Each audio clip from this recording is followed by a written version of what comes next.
আমি এখন যাচ্ছি হচ্ছে বাড়িতে, কিন্তু মাকে আমি বলিনি যে আমি বাড়ি যাচ্ছি। মাকে যে সারপ্রাইজ দেবো, আর মা কেমন রিয়াকশন আসে সেটাও তোমাদের সাথে শেয়ার করবো।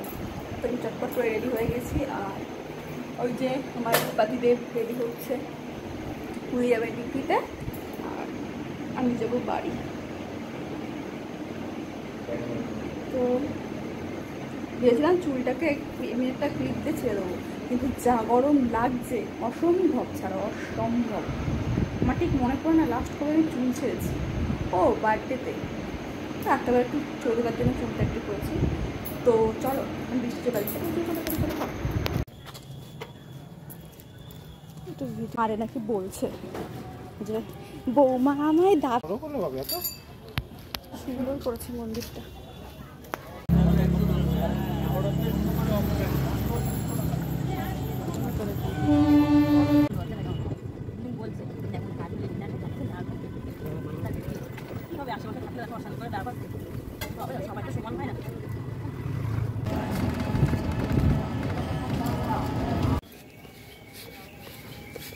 চুপি চুপি চলে এসছি, এবার দেখার পালা যে মা কি রিয়াকশানটা দেয়।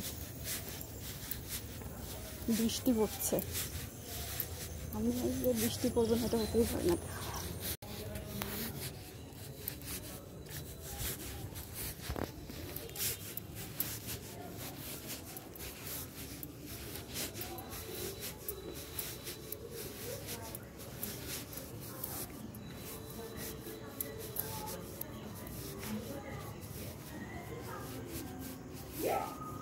মা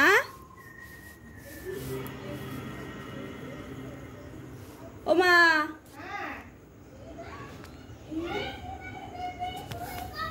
বাবা হঠাৎ তুই আমি মনে খেলে রাখতেছি মোবাইলটা কমাইলাম। সত্যি ভয় পেয়ে গেছো তুমি?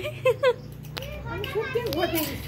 ও মা, আমি আসতে পারি না, আমি আসতে পারি না। তো বাড়িতে আমি চলে এসেছি, আর আমি এমন করে মাকে ডাক দিয়েছি, মা পুরো ভয় পেয়ে গেছে, ভাবছে যে কে ডাক দিল। প্রথমে ভাবছি তিতুর ডাক দিয়েছে, তিতির ডাক দিয়েছে ওর মাকে। মানে একটু মাথাটা একটু উঁচু করে দেখছিল যে না তো তিতু তো ডাক দিল, তাহলে কে ডাক দিল। তারপর দেখি আমি হাঁটি ধরে মা তালা খুলছে, বলে আমার বুকের মধ্যে কেমন করছে। এখনও বলছি যে মা কেমন করছে, তুই কেন আসলি, কদিন থাকবি, কবে যাবি? আমি থাকবো, কিছুদিন থাকবো, থাকবো। তো এখন ড্রেসটা চেঞ্জ করতে হবে, শাশুড়ি মাকে ফোন করতে হবে, তারপর যেতে হবে হচ্ছে তিতিরদের ঘরে। তো এখন এসেছি বৌদিদের ঘরে, আর পেয়ারা মাখা ছিল, বৌদি দিয়েছিল মাকে, মা পেয়ারা মাখা খায়নি, ফ্রিজে ছিল, আমার ভাগ্যে ছিল। আমার পেয়ারা খাচ্ছি, গল্প করছি, টুকটাক কাজ আছে, মা আমাদের টাকায় হাসে, টুকটাক কাজ আছে, আর সেই কাজগুলো করবে এখন। তো চলো টাটা বাই।